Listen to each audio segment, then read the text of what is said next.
Israel escalating its military campaign against Hamas militants in Gaza, now adding artillery fire to its punishing airstrikes.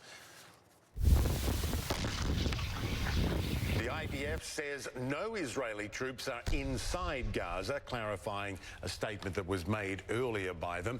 And although it's considering a ground incursion, any decision would take days. Israel warning residents near the border with Gaza to remain inside their shelters. To the north, rockets fired from Gaza continue to land indiscriminately in Tel Aviv and other cities. At least 7 Israelis have been killed.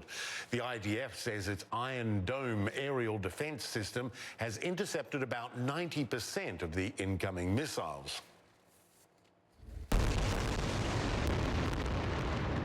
Inside Gaza, the death toll from Israeli airstrikes has climbed in the last hour. It is now put at 119 people, including 31 children. Still, Israel claims it's going to great lengths to avoid civilian casualties. The latest targets include an alleged missile production site, a Hamas naval facility, and the homes of top Hamas commanders. Prime Minister Benjamin Netanyahu saying that the strikes on Gaza are far from over. The defense activity of Iron Dome batteries is giving us an offensive space, and the Israeli Defense Forces has already attacked hundreds of targets and will soon pass 1,000 targets. We continue striking Hamas while defending our citizens. It will take more time, but with great firmness in offense as well as defense, we will achieve our goal of bringing back calm to the state of Israel. Mr. Netanyahu also condemning the wave of mob violence spreading through cities and towns across Israel. He's granted police emergency powers to impose curfews to stop what have been ongoing clashes between Arab and Jewish citizens who've lived fairly peacefully side by side for decades. CNN's Hadas Gold reports from Jerusalem.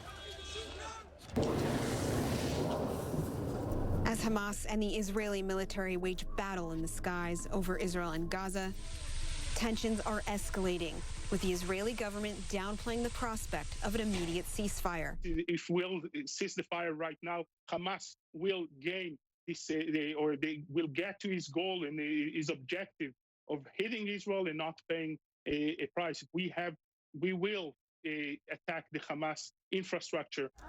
Back on the ground, an alarming level of rage spilling into the streets beyond Jerusalem. Mob violence spreading through mixed Arab and Jewish cities like Lod, Akko, and Bat Yam. I saw death. Do you know what death is? People jumping at me with stones, throwing stones at me. Arab citizens attacking a man they think is Jewish. Jewish citizens attacking someone they believe is Arab.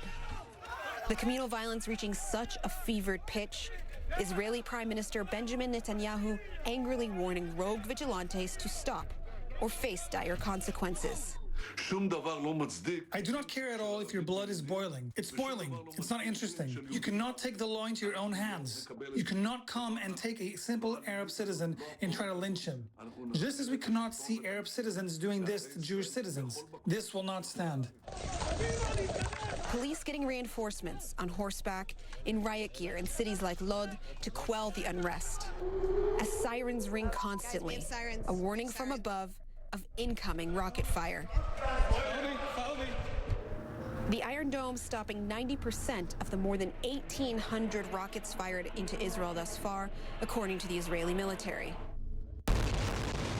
With Israeli airstrikes targeting Hamas and Islamic Jihad militants in Gaza, the casualty count rising with each exchange. The displaced in Gaza growing with every building reduced to rubble. The threat in the skies so grave that many Western airlines have canceled flights to Tel Aviv. And on a new front, Hamas releasing a slick propaganda video launching what it says are suicide drones. Drones that Israeli forces say they have shot down. Diplomatic efforts underway overseas, with nations weighing in on the conflict and urging calm. While in Tel Aviv and elsewhere, signs popping up urging peaceful coexistence. We need to live here together. Coexistence. We need to be together. Partners. To be partners to each other. In the meantime, the barrage of rockets ongoing. While along the Israeli-Gaza border, tanks in position take aim and fire. Hadas Gold, CNN, Jerusalem. And it is just past 10 a.m. in Tel Aviv, the southern outskirts of that city. That's where we find journalist Elliot Gotkin live for us this hour. What are you hearing about the chances of, or what the scope might be of the operation going forward? A sense of how far the IDF might go?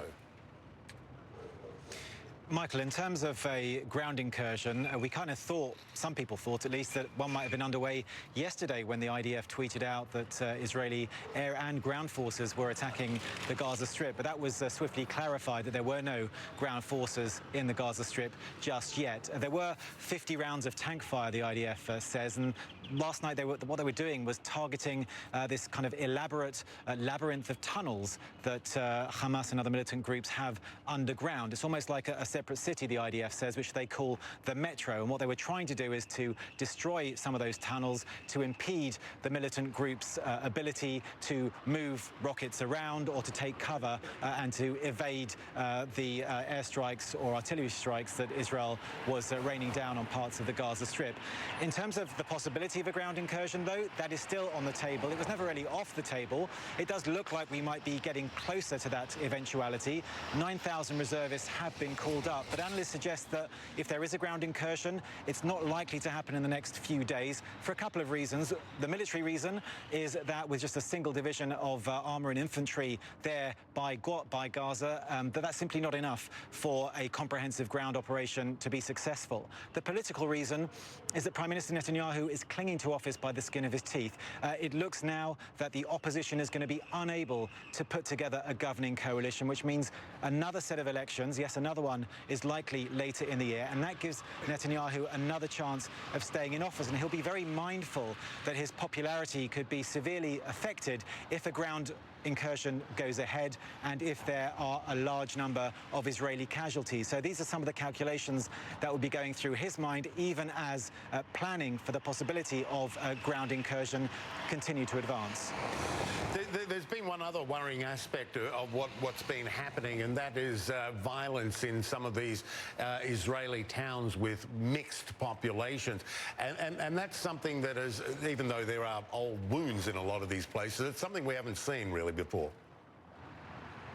No, it's not something that is common. Yes, there are occasionally tensions or isolated instances of violence, but nothing on this scale, and certainly not mobs of Israeli Arabs and Israeli Jews attacking each other in different mixed cities on what seems to be a nightly basis. Just here in Jaffa yesterday, a 19-year-old Israeli soldier was attacked and suffered a fractured skull. His status in hospital is now stable, and we also know that as Hadass was relating just before, there have been more attacks on Israeli Arab citizens, more attacks by mobs of Israeli Jews, and Israeli Jewish mobs attacking Israeli Arab citizens.